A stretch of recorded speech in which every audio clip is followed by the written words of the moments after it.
اعوذ باللہ من الشیطان الرجیم بسم اللہ الرحمن الرحیم رب اشرح لی صدری ویسر لی امری واحلل عقدۃ من لسانی یفقہوا قولی۔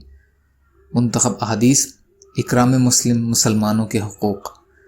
حضرت ابو ہریرہ رضی اللہ عنہ روایت کرتے ہیں کہ رسول اللہ صلی اللہ علیہ وسلم نے ارشاد فرمایا، آدمی کو اپنے بھائی کی آنکھ کا ایک تنکا بھی نظر آ جاتا ہے، لیکن اپنی آنکھ کا شہتیر تک بھی اسے نظر نہیں آتا۔ ابن حبان۔ فائدہ: مطلب یہ ہوا کہ دوسروں کے معمولی سے معمولی عیب نظر آ جاتے ہیں اور اپنے بڑے بڑے عیبوں پر نظر نہیں جاتی۔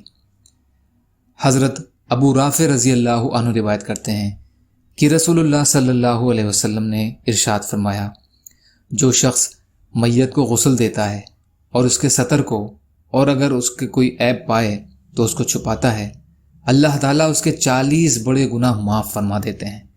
اور جو اپنے بھائی کی میت کے لیے قبر کھودتا ہے اور اس کو اس میں دفن کرتا ہے تو گویا اس نے قیامت کے دن دوبارہ زندہ اٹھائے جانے تک اس کو ایک مکان میں ٹھہرا دیا، یعنی اس کو اس قدر اجر ملتا ہے جتنا کہ اس شخص کے لیے قیامت تک مکان دینے کا اجر ملتا ہے۔ طبرانی، مجموع الزوائد۔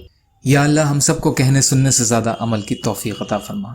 یا اللہ جو مظلوم ہیں ان کی مدد فرما، جو بیمار ہیں انہیں صحت عطا کیجیے، جو قرض میں ہیں ان کے قرضوں کو ادا کروا دیجیے۔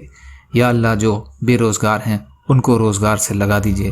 یا اللہ آپ قادر مطلق ہیں، آپ کے لیے ہر چیز کرنا آسان ہے، ہمارے لیے بھی آسانیاں پیدا فرمائیے۔ یا اللہ اپنے حلال میں سے دے دیجیے، اپنے حرام سے بچائیے۔ یا اللہ اپنے غیر سے بے نیاز کیجیے۔ یا اللہ صبر کرنے والا، شکر کرنے والا اور اچھی طرح عبادت کرنے والا بنائیے۔ یا اللہ جو مانگا وہ بھی عطا کر دیجیے، جو بھول گئے ہوں اپنے فضل کرم سے عطا فرمائیے۔ برحمتک یا ارحم الراحمین۔ لا الہ الا محمد رسول اللہ۔ السلام علیکم۔